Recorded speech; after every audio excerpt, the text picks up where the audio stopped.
레위기 17장 13절부터 16절까지 되겠습니다. 무릇 이스라엘 자손이나 그들 중에 우하는 타국인이 먹을 만한 짐승이나 새를 사냥하여 잡거든 그 피를 흘리고 흙으로 덮을지니라. 모든 생물은 그 피가 생명과 일체라. 그러므로 내가 이스라엘 자손에게 이르기를 너희는 어느 육체의 피든지 먹지 말라 하였나니 모든 육체의 생명은 그 피인즉 무릇 피를 먹는 자는 끊쳐지리라. 무릇 스스로 죽은 것이나 들짐승에게 찢겨 죽은 것을 먹은 자는 본토인이나 타국인이나 물론하고 그것을 빨고 물로 몸을 씻을 것이며 저녁까지 부정하고 그 후에 정하려니와 그가 빨지 아니하거나 몸을 물로 씻지 아니하면 죄를 당하리라.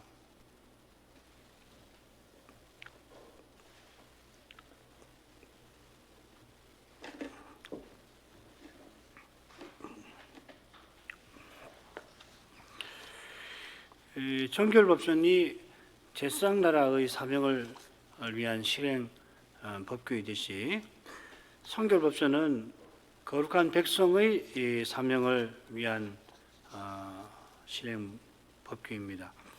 두 사명은 시내산 언약의 목적, 곧 여호와께서 이스라엘을 이집트에서 구속해서 자기 소유 삼으신 뜻입니다. 이 뜻은 여호와께서 아브라함을 부르실 때 너를 인하여 천하 만민이 복을 얻으리라 하신 그것입니다. 천하 만민에게 주실 복은 아담의 죄로 죽어 하나님을 떠나 있던 인생이 하나님을 가까이 하여서 하나님의 거룩한 영광을 뵙고 그 영광을 드러내는 데 있습니다. 메시아께서 오셔서 아브라함에게 하신 약속을 이루시니까 베드로 사도가 첫 서신을 받는 베드로 전서를 받는 교회와 신자를 향하여서 하나님이 기쁘시게 받으실 신령한 제사를 드릴 거룩한 제사장이라 또 왕같은 제사장들이라 부를 수가 있었던 겁니다. 오실 메시아께서 멜기세덱 반차를 좇은 대제사장이신 까닭에 믿음으로 그리스도와 연합된 우리도 왕같은 제사장들이 된 것입니다. 왕같은 제사장, 결국 이 그리스도를 드러내는 사람이라 사람입니다. 그래 정결법전과 마찬가지로 성결법전도 그리스도와 하나님 나라를 우리에게 가르칩니다. 성결법전은 지난 시간 본 대로 5개 법전, 음식, 혼인, 성민, 가정, 제사장 성결법으로 이루어져 있습니다. 5은 창조와 타락, 구속도 포함이 돼요. 타락 때 내리신 계시에 구속의 말씀이 있으니까 거기 나타난 3가지 주제, 혼인, 음식, 혼인과 가정, 하나님의 명령을 절묘하게 담아냅니다. 그 도표는 참고하시기 바랍니다. 지난 시간에 이 음식 성결법 일부를 봤죠. 음식 성결법은 광야 생활 중에 이스라엘이 고기 먹는 방법을 다룹니다. 고기 먹는 길이 얼른 봐서는 거룩한 백성의 사명에 뭐 그리 중요한가 싶지만은 이스라엘이 날마다 하늘 양식을 먹으면서도 이집트에서 종살이하며 겨우 얻어먹던 그 고기를 먹지 못해서 원망하는데 거기 이 먹는 문제가 타락한 세상에서는 언약 백성에게도 작은 문제가 아님을 알게 됩니다. 오늘날 성숙한 현대인들은 이렇게 우리는 성숙한 사람들이라 운운하지만은 결국은 경제가 대통령 선거의 향방을 좌우하곤 합니다. 이런 걸 보면 광야에서 마귀가 돌로 떡을 만드시오 하고 우리 주님을 시험할 만한 것입니다. 마귀의 시험을 이기신 주님 안에서만 우리가 먹고 사는 문제에서도 거룩한 백성으로 살아갈 수가 있겠습니다. 아울러서 이 음식 이 성결법은 처음에 나오는데 이 정결법전과 성결법전을 가교하는 역할을 하는 것 같아요. 음식 성결법은 먼저 제사 드릴 수 있는 짐승의 고기를 먹는 길을 다루고 있습니다. 이건 가나안에 들어가기 전 광야에서 사는 동안 따르게 하신 규정입니다. 제사 드릴 수 있는 짐승은 구체적으로 밝혀주신 것처럼 소, 양, 염소입니다. 비둘기도 제사에 드립니다마는 여호와께서는 이 셋을 언급하셨습니다.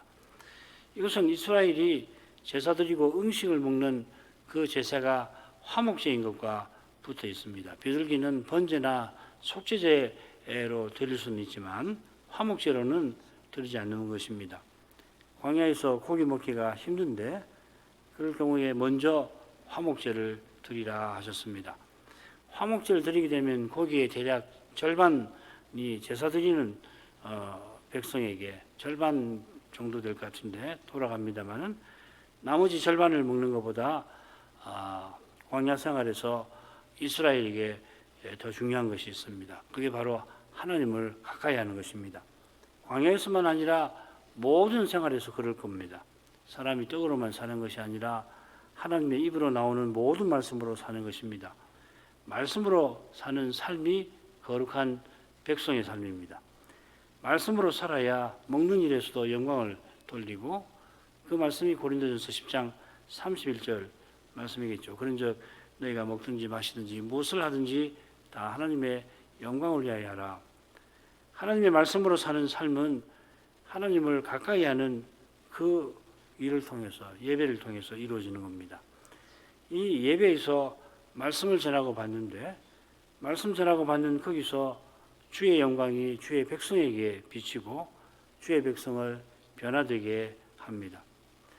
광야 생활은 크고 두려운 광야라 하는 표현처럼 연약한 인생이 살아가기 힘든 환경입니다. 먹는 거, 마시는 일로 이스라엘이 몇 번이고 원망했는지 우리가 아는데 누구라도 그런 환경이라면 이스라엘보다 나을 거라, 나는 다를 거다 장담하지 못할 겁니다.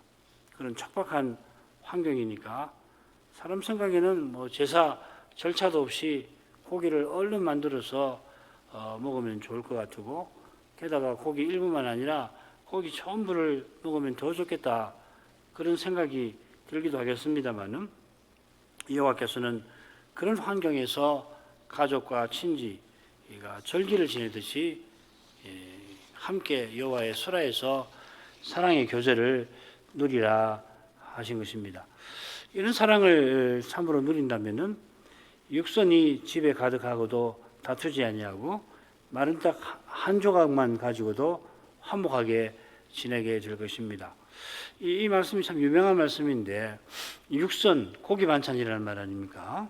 육선이라고 번역을 적절하게 했는데 이 말은 본래 이 화목제라는 말입니다. 제박이라는 말인데 얼마나 부유하면 화목제의 음식이 집에 가득합니다. 양이고 소고 염소가 많다는 이야기죠. 하나님의 사랑을 맛보지를 못하면은 육선이 가득한 만큼 그렇게 서로 다투게 될 것입니다. 믿지 아니하는 사람이 서로 다투는 것도 식구가 다투면 그 괴로운 일인데 언약 백성이 그러면은 지상에서 마치 지옥을 맛보는 것이 될 수도 있을 것입니다.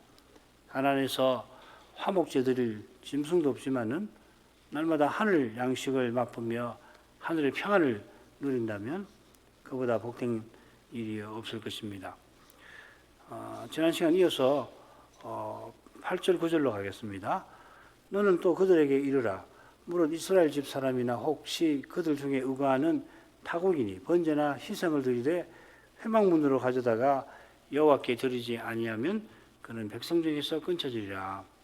이건 광야만 아니라 이 가나안에 들어가서도 지켜야 할 것입니다. 이스라엘 집 사람 또 그들 중에 구하는 타국인이 사사로이 제사를 드리지 못하게 한 겁니다.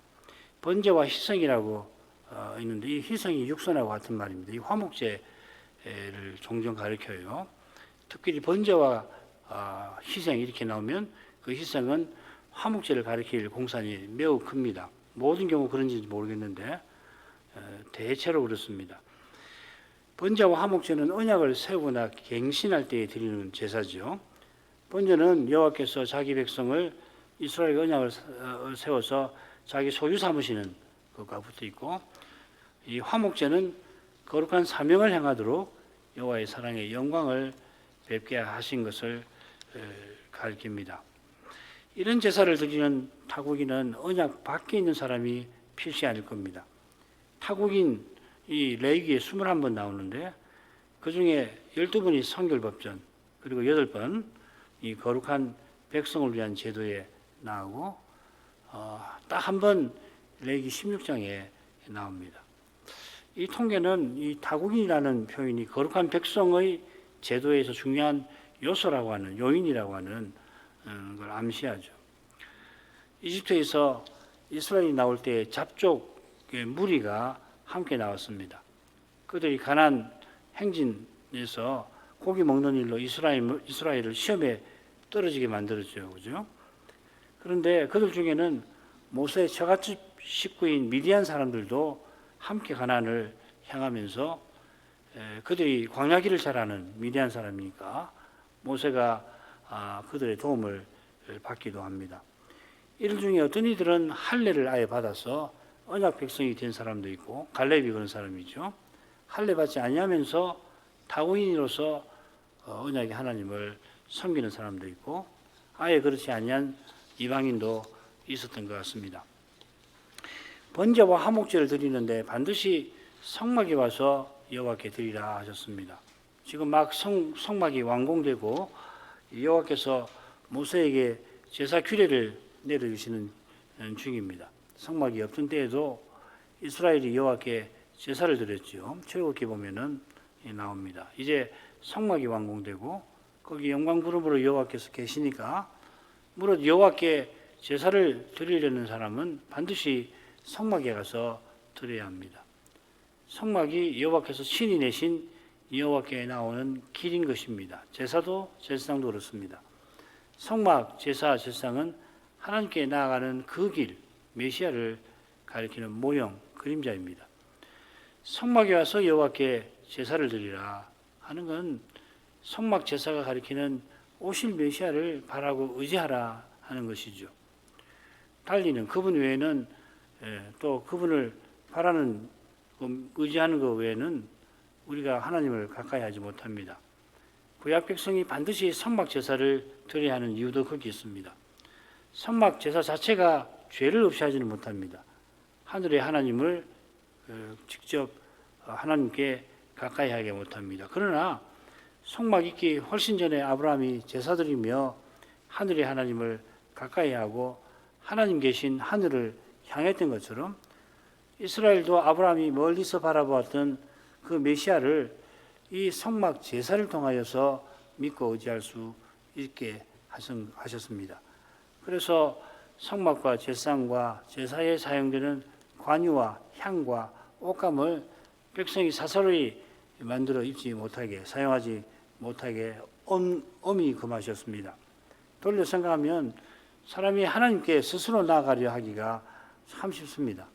메시아가 오신 지금도 이런 류의 잘못을 범하기 쉽습니다. 가령 자기가 행한 선행을 들어서 나는 오늘 예배할 자격이 있다 착각하는 것도 그런 것이죠. 그런 착각에 빠진 사람은 자기처럼 예배를 드리지 않는다고 사람을 비난하거나 정죄하기가 또 쉬울 겁니다.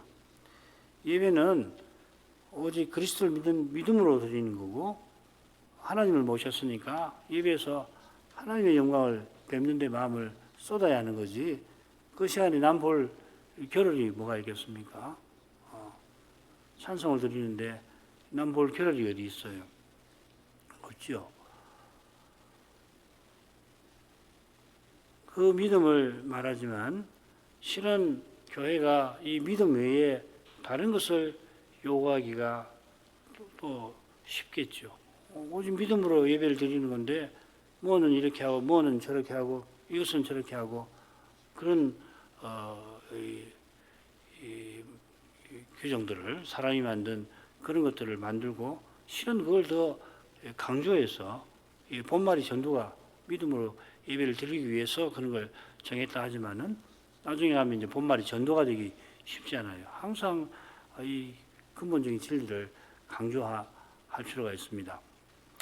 예배에 나올 때마다 그래서 사람이 구원 얻는 일에 전혀 무능력하다. 이 무능력하다는 말로는 부족할 것 같아요. 구원을 허물 만큼 나는 죄인이라고 하는 것을 기억해야 옳을 겁니다. 그 다음 피에 대한 규정으로 가죠. 10절부터 12절. 무릇 이스라엘 집 사람이나 그들 중에 우가하는 타국인 중에 어떤 피든지 먹는 자가 있으면 내가 그 피 먹는 사람에게 진노하여 그를 백성 중에서 끊으리니 육체의 생명은 피에 있습니다. 내가 이 피를 너희에게 주어 단에 뿌려 너희의 생명을 위하여 속하게 하였나니 생명이 피에 있으므로 피가 죄를 속하느니라. 그러므로 내가 이스라엘 자손에게 말하기를 너희 중에 아무도 피를 먹지 말며 너희 중에 우가하는 타국인이라도 피를 먹지 말라 하였나니 이 피를 먹지 말라는 금령이 10절, 12절에 나오죠. 10절에는 피 먹는 자에게 형벌을 내릴 거다 하는 것이 언급이 되어 있고 그 형벌이 백성 중에서 끊어지는 형벌이니까 이 금령을 범해서 안 된다는 말이겠죠. 결국 같은 겁니다. 그리고 둘 사이에 먹지 말아야 할 이유가 11절에 나옵니다. 이 금령도 이스라엘 집사람이나 그들 중에 우고하는 타국인에게 해당됩니다. 어떤 피든지 먹는 자는 형벌을 피하지 못한다 하셨습니다. 여호와께서 그에게 진노하신다 하셨습니다. 그 형벌은 백성 중에서 끊어지는 중한 것입니다. 방금 성막 아닌 데서 번제와 희생을 드리는 일도 이 중부를 받고 성막에서 제사 드리지 않고 제사 먹는 일도 그러합니다. 이런 규정은 우리 신약 백성에게는 해당되질 않지요. 우리가 이제 짐승으로 제사 드리지 않습니다. 사실 주일 예배에서 이 짐승을 제사 드려서 하나님을 가까이 하려 하면 안 되겠지요. 이스라엘이 성막에서 제사를 드려야 하는 것과 똑같은 이유로 우리는 그런 제사를 드려서 안 되는 겁니다. 오직 메시아를 통하여 하나님을 가까이 하는 것이 진리인 것입니다. 오직 메시아를 통해서 하나님을 예배해야 되는데 메시아 오시기 전 구약 시대에는 제사를 드리게 하셨고 오신 지금은 메시아가 오신 지금은 드리면 안 되는 겁니다. 여기서 이 성결법전을 우리가 어떻게 해석을 해야 되겠는가 하는 문제를 조금 생각을 해보려고 합니다. 정결법전은 성막 제사와 관련해서 이 각 규정을 살펴죠. 이 정결법전의 핵심 사안이 정결과 부정인데 부정은 성막 제사에 나아가지 못하는 상태입니다. 이 상태에서 벗어나서 성막 제사에 나아가도록 하는 것이 이 정결법전의 제정 목적일 것입니다. 이 목적에 비추어서 대속죄일 규례가 정결법전 끝에 16장에 나오는 것은 자연스럽습니다. 대속죄일의 대제사장이 속죄제의 피를 지성소에서도 처리해야만 새해에 이스라엘이 성막 제사에 나갈 수가 있습니다. 지성소에서 피를 처리하더라도 그 제사가 죄 자체를 속하는 건 아닙니다. 마찬가지로 언약의 어머니가 언약의 자녀를 낳은 일을 죄라고 부르지는 못할 것입니다. 문둥병이나 유출병에 걸린 원인 중에 하나님께 죄를 범해서 그런 병에 걸리는 경우도 물론 있겠지만은 가령 언약 백성이 언약의 자녀를 낳아서 언약을 이루는 그 행위 자체를 죄라고는 하지 않는 것이요. 주님께서 나면서 앞을 보지 못하는 사람에 대해서 묻자 그게 그 사람이나 부모나 죄를 범한 것이 아니라고 하신 것처럼 문둥병에 전염된 그것을 어떻게 사람이 칠칠치 못해서 문둥병에 감염됐냐 너 죄졌다 그렇게는 불러서 안 될 거예요. 물론 질병이나 재앙이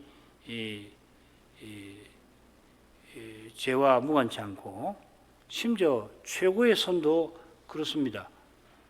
신자 안에는 부패한 본성이 있어서 최고의 선을 행하는 거기에 죄가 서려 있습니다. 그처럼 질병이나 재앙이 첫 창조 때 없었고 장차 영원한 나라에도 그럴 겁니다. 그처럼 마찬가지로 부정한 상태나 부정을 일으키는 행위가 죄인 건 아니고 인생이 죄와 허물로 죽은 상태를 상징하는 것입니다. 제사의식상 이런 상징을 가장 잘 보여주는 몇몇 개만 하나님이 부정한 상태로 지정을 하신 거죠. 육체의 생명이 피에 있다 하셨지만 아무리 많은 피를 흘려도 하나님 형상대로 남자 여자를 지으시고 생육하라 하신 그 명령과 관련된 부위가 아닌 것이라면 그 피가 예를 들면 이마를 머리를 돌로 찧어가지고서 피가 철철철 머리에서 난다고 해서 부정해지는 거 아닙니다. 팔이 칼로 베어서 이 피가 많이 난다고 해서 부정해지지 않습니다. 이 명령과 관련해서 관련된 그 부위만 해당되는 거죠. 비슷하게 음식 성결법에서 피를 먹지 말라 이 금령도 성막규례와 아울러서 거룩한 백성을 위한 제도와 붙여서 살펴야 한다는 겁니다. 요컨대 짐승의 피 먹는 것 자체가 반드시 죄냐 이 말이죠. 그렇다면은 만약에 그 자체가 죄라면 오늘날 한국 교회 교인은 주일날은 선지국 먹지 말아야겠죠. 뭐 주일만 아니고 아예 선지국을 먹어서 안 되겠죠, 그죠? 성결한 삶을 살기 위해서는. 게다가 선지국을 먹었다 해서 교회에서 출교를 시키는 일은 없습니다. 만일 어떤 교인이 짐승의 피를 먹는 그 괴상한 방식을 통해서 삼위 하나님을 예배하려고 든다면 그런 집단이 뭐 있을지 모르겠습니다만은 만약에 이렇게 한다면 문제는 달라지겠죠. 그 이단적인 것이니까 그리스도를 부정하는 행위니까요.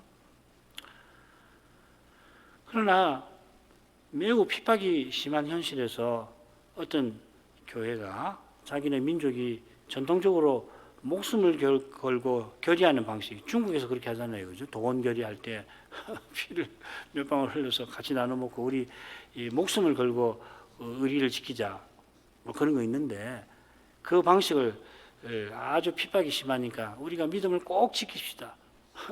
그런 취지로 뭐 그렇게 피 몇 방울 해가지고 입에 살짝 대는 방식을 썼다고 해서 그래가지고서 이 그리스도만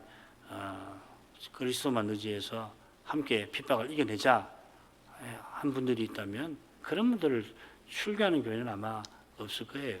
비난하는 교회가 있을까요? 없을 거라고 생각합니다. 구약율법에 피를 먹지 말라는 규정이 성결법전 외에도 나옵니다. 성민 성결법에 보면 피를 먹지 말라는 규정과 나란히 복술과 술수를 금하라 합니다. 아마 가난한 사람들이 희생의 피를 마심으로 자기네 신과 교제하는 풍습을 금하는 것 같아요. 똑같지는 않지만 레위기 17장에 피를 먹지 말게 하신 두 가지 이유와 무관하지 않을 것입니다. 첫째, 피를 먹지 말아야 할 이유는 육체의 생명이 피에 있다 하는 겁니다. 이 노아 홍수 직후에도 비슷한 명령이 나옵니다. 창세기 9장 3절 4절 무릇 사한 동물은 너희 식물이 될지라 채소같이 내가 이것을 다 너희에게 주노라. 그러나 고기를 그 생명되는 피채 먹지 말 것이니라. 그러고서 이어서 사람의 피를 흘리지 말아라. 함부로 사람의 피를 흘리면 사람의 생명을 빼앗는 거잖아요.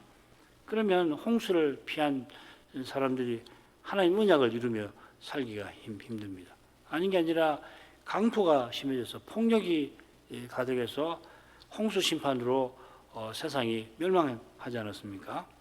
강토라고 하는 것은 자기 힘으로 자기 세상을 이루려고 하는 것이니 결국 하나님을 대적하는 겁니다.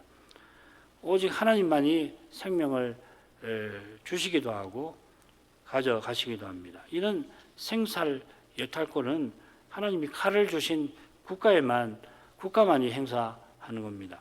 국가도 이걸 행사할 때 국가법 안에서만 행사해야 하고 그 국가법이 하나님의 법을 따르면 좋지만은 적어도 일반 계시를 저촉하지 않은 것이어야 하겠죠. 독재자가 뭐 이런 거 다 무시하고 자기 정적을 죽이는 수단으로 법을 만들어 가지고 생명을 빼앗으면 그건 옳지 않겠죠, 그죠?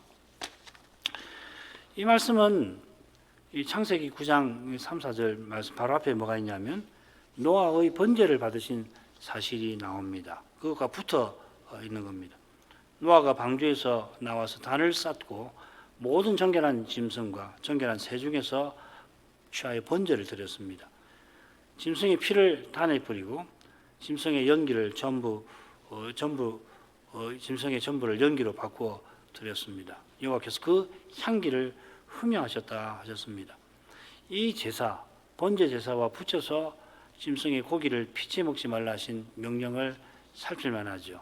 그러니까 무슨 말이냐면 이게 모세법 이전에 나온 법 아니에요. 창세기 9장이면 그죠? 그러니까 이걸 보편화하는 경향이 있단 말이죠. 신약 시대에도 적용을 바로 해야 될 것처럼 그렇게 해석을 한단 말이에요. 그런데 앞에 번제 드리는 그것에 비추어서 노아도 번제를 드린 사람으로서 이 피해에 대한 명령을 주셨다는 겁니다. 성결법전에는 그 내용이 있는지 모르겠는데 성결법전은 정결법전하고 달라서 이 실제로 우상이든지 성적인 범죄든지 구체적인 죄가 나온단 말이에요. 그래서 그 죄를 직접 다루는 것처럼 생각하는데 그렇지 않고 이 제도와 이스라엘 이 정결법전 정결이라고 하는 것을 정결법전 안에서 이해하듯이 여기 이 성결법전에 나오는 죄도 직접 우리 이 신약교에 적용하지 않도록 피를 먹지 말아라. 모든 피를 먹지 말아라. 그걸 신약교회가 지키냐면 지킬 필요가 없는 거 아니에요, 그죠?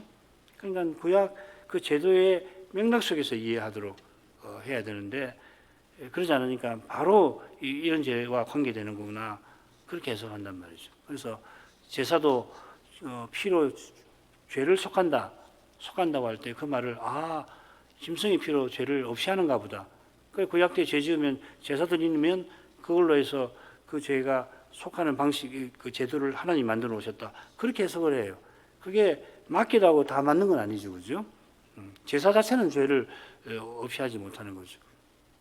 그렇지만 제사를 통해서 죄를 생각하게 하시고 메시아를 바라보게 해서 죄사함을 받는 거잖아요. 이걸 꼭 기억을 하셔야 돼요. 안 그러면은 구약 읽으면서 혼동이 온단 말이에요.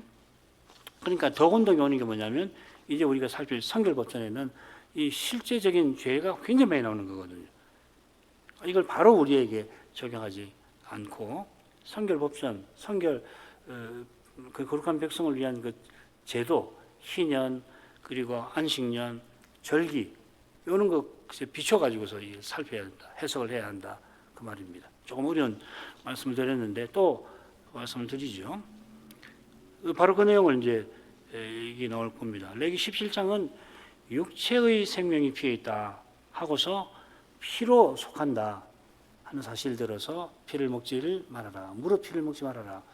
피를 속하는데 너의 생명을 위하여 속한다 하셨습니다. 우리 정결법전에 계속 살폈죠. 히브리서 7장부터 10장에서도 다뤄져 있습니다. 짐승의 피로 속하는 것 자체가 영원한 생명 주는 건 아니죠. 그처럼 피에 있다고 하신 생명은 육체의 생명입니다. 그리고 이 육체는 이 정결법전에 자주 나오는 이 살입니다. 바사르라는 말. 짐승의 피로 속하는 것은 히브리서에 나온 대로 육체의 예법인 겁니다.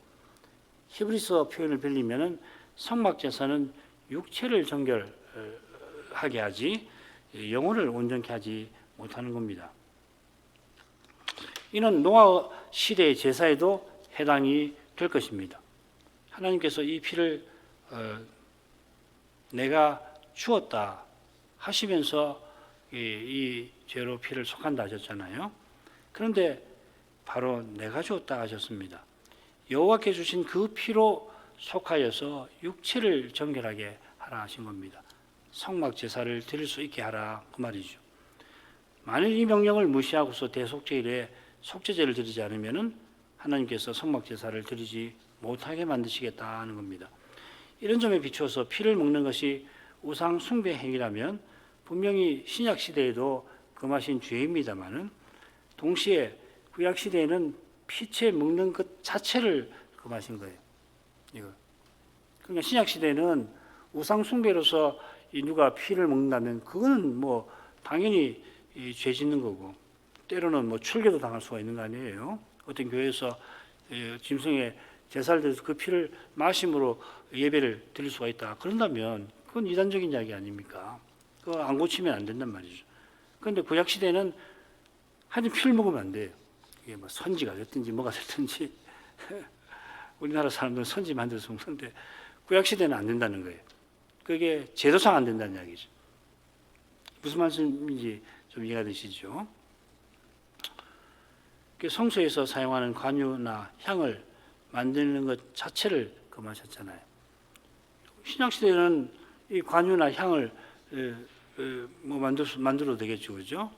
만들어 가지고서 그래갖고 자기가 그리스도인 것처럼 하면 안 되지만은 그냥 마찬가지로 만드는 자체가 죄가 되는 게 아니잖아요. 만들어 본다.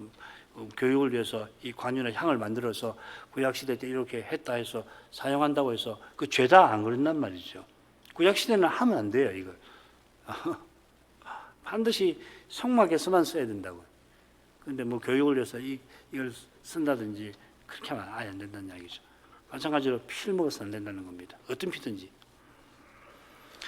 그다음 마지막 본문 가죠. 무릇 이스라엘 자손이나 그들 중에 우가는 타국인이 먹을 만한 짐승이나 새를 사냥하여 잡거든 그 피를 흘리고 흙으로 덮을지니라. 모든 생물은 그 피가 생명과 일체라. 그러므로 내가 이스라엘 자손에게 이르기를 너희는 어느 육체의 피든지 먹지 말라 하였나니 모든 육체의 생명은 그 피인즉 무릇 피를 먹는 자는 끊쳐지리라. 무릇 스스로 죽는 것이나 들짐승에게 찢겨 죽은 것을 먹는 자는 본토인이나 타국인이나 물러나고 그 옷을 빨고 물로 몸을 씻을 것이며 저녁까지 부정하고 그 위에 정하려니와 그가 빨지 아니하거나 몸을 물로 씻지 아니하면 죄를 당하리라. 방금 살핀 그 피에 관한 금령이 14절에 한가운데 나오죠. 처음에는 앞서 살핀 짐승의 고기가 아니라 다른 고기 먹는 일에 대한 규정이 13절에 나옵니다. 마지막 15, 16절은 이 고기를 먹어서 부정하게 되는 경우 밟아야 하는, 그러니까 사체죠. 정한 고기 짐승의 사체를 먹는 경우 밟아야 할 정결 의식이 나옵니다. 그러니까 앞 뒤에 나오는 내용은 음식 정결법의 내용이죠, 그죠? 우리가 살핀 그 내용입니다. 이 역시 이 음식 성결법이 정결법과 성결법을 가교하는 측면을 잘 보여주고 있다는 겁니다. 요점은 뭐냐면 제사장 나라답게 살지 않고 거룩한 백성답게 살지 못한다 하는 것을 처음부터 강조하는 거예요. 요컨대 이 부분은 우리가 음식 정결법에서 또한 음식 성결법의 전반부에서 이미 살핀 내용입니다. 먼저 먹을 만한 짐승이나 새를 사냥하여 잡는 경우 그 고기를 먹는 법이 나오죠. 이 법은 언약 백성이나 타국인에게 다 적용됩니다. 중요한 것은 이 먹을 수 있는 짐승과 새죠. 정결한 짐승, 들짐승과 새인 겁니다. 짐승이라고 새겼는데 이게 흔히 사냥감입니다. 이게 이삭, 야곱, 에서의 이야기에 이 낱말이 많이 나와요. 가장 많이 나옵니다. 에서가 들여나가 사냥한 고기를 이삭이 좋아하는데 야곱과 리브가가 눈먼 이삭을 속여서 염소를 사냥한 고기인 것처럼 대접을 하지요. 이 사냥감은 먹을 만한 짐승, 정결한 들짐승입니다. 들에서 날아다니는 새 중에서도 정결한 새는 먹을 수가 있습니다. 먹을 수 있는 짐승을 먹는데 먼저는 피를 흘리고 흙으로 덮어야 합니다. 짐승을 죽여서 피 전부를 흘려놓고 그런 다음에 흙으로 그 피를 덮어버리는 겁니다. 이것은 이어 나오는 금령, 14절의 금령과 관계가 있습니다. 어느 육체의 피든지 먹지 말라. 모든 생명은 그 피가 생명과 일체라. 번역은 이렇게 되어 있는데 피가 모든 육체의 생명이라 하는 말입니다. 이걸 번역을 이렇게 했지만은 일체라 해서 특별한 의미가 있는 건 아닙니다. 피가 모든 육체의 생명이라. 14절 끝에도 나오지요. 모든 생명의 육체의 생명은 그 피라. 이 표현의 담긴 뜻을 조금 전에 둘로 나눠서 살폈습니다. 구약 시대에 제사를 드려 사시는 하나님께 가까이 하게 하신 까닭에 어떤 피도 먹어서 안 된다는 겁니다. 이를 위해서 먹을 수 있는 짐승을 잡을 때 피를 먹어서 안 되니까 피 전부를 땅에 다 쏟고 그런 다음에 혹이라도 그 피를 찍어 먹지 않도록 흙으로 덮어버리도록 하신 거죠. 철저히 구약적인 겁니다. 스스로 죽은 것이나 들짐승에게 찢겨 죽은 것, 피에 엉긴 상태의 애를 말하죠. 이걸 사체라고 부릅니다. 부정한 짐승의 사체는 가정에서 만일 그 사체를 먹으면 백성 중에서 끊쳐집니다. 반면에 정한 짐승의 사체는 부정한 것이라 먹되 저녁까지 부정하게 됩니다. 저녁 제사 드릴 때까지 옷을 빨고 물로 몸을 씻어야 합니다. 그래 정한 상태로 회복됩니다. 만일 그렇게 안 하면은 정한 짐승의 사체 먹고도 그렇게 안 하면 죄를 당한다 했습니다. 이 죄 당한다는 말이 흥미롭게도 16장에 나와요. 아사셀 림소가 이스라엘의 모든 죄, 불의를 지고 무인지경에 간다 이렇게 했습니다. 이런 내용에 비추어 보면은 정한 짐승의 사체를 먹고도 정결의식을 밟지 않은 죄가 작은 죄가 아니겠죠. 물론 자기가 모르고 이 정결의식을 밟지 못하는 경우가 있는데 그러면 어떻게 하냐. 나중에 내가 그때 안 했구나. 그럼 속죄제를 드려야 합니다. 가벼운 부정의 상태였는데 중대한 부정의 상태가 되어서 회복하려면 반드시 속죄 제사를 드려야 합니다. 그러나 고의적으로 무시하면은 이 정결의식을 무시하면 피를 먹는 것처럼 중벌을 받게 될 것입니다. 자, 16절에서 죄를 당한다. 이건 어떤 경우인지 잘 모르겠어요. 두 경우로 다 쓰이거든요. 여기서는 어떤 경우를 말하는가 잘 모르겠습니다. 자, 이 정도를 하죠. 기절 제목 읽어드리겠습니다. 성결법전은 거룩한 백성의 사명을 이루는 실행법전입니다. 이 법전이 5개의 성결법으로 되어 있고 법전이 한가운데 나오는 성민 성결법이 거룩한 백성의 사명을 절묘한 줄거리를 통해서 보여줄 것입니다. 음식 성결법도 이 성민 성결법과 함께 거룩한 백성의 사명을 이루는 길을 제시하는 겁니다. 그 길은 제사 드릴 수 있는 짐승의 고기를 먹고자 하면 먼저 성막에 와서 화목제 드리는 겁니다. 화목제 드리면은 절차가 간단치를 않고 음식도 짐승의 절반 정도입니다. 척박한 광야에서 고기 먹는 일이 쉽지가 않은 현실을 고려하면은 이 규정이 기꺼이 받아들이기 힘든 것일 수도 있습니다만 그런 어려운 환경에서 이스라엘에게 가장 중요한 것은 이 제사를 통해서 여호와의 거룩한 사랑을 맛보고 그 사랑 안에서 서로 사랑하는 것일 겁니다. 두렵고 큰 광야에서 날마다 만나를 내려주신 데서 여호와의 사랑이 신비하게 드러납니다마는 성신의 가마로 이 사랑을 맛보지 못하는 이들은 이 규정을 달가워하지 않을 것입니다. 그러나 여호와의 사랑을 맛본 이들은 이 규정에 따라서 함께 고기 먹는 거기서 거룩한 사랑을 서로 드러낼 수가 있게 될 것입니다. 거기서 이 거룩한 백성의 사명이 이루어져 갑니다. 베드로의 시대에는 교회에서도 말씀을 멸시하고 짓밟는 일이 많으니까 불법이 성한 거죠. 불법이 성하면 사랑이 식어질 것이라 주님이 경고하셨습니다. 이런 시대를 이기는 길은 예배에서 독생자를 아끼지 않고 내어주신 아버지의 사랑의 영광을 보는 데서 열릴 것입니다. 달리는 우리가 그리스도처럼 사랑하지 못합니다. 이런 은혜를 오늘도 구하겠습니다. 신학교와 신학생들 위해서 기도해 주시기 바랍니다.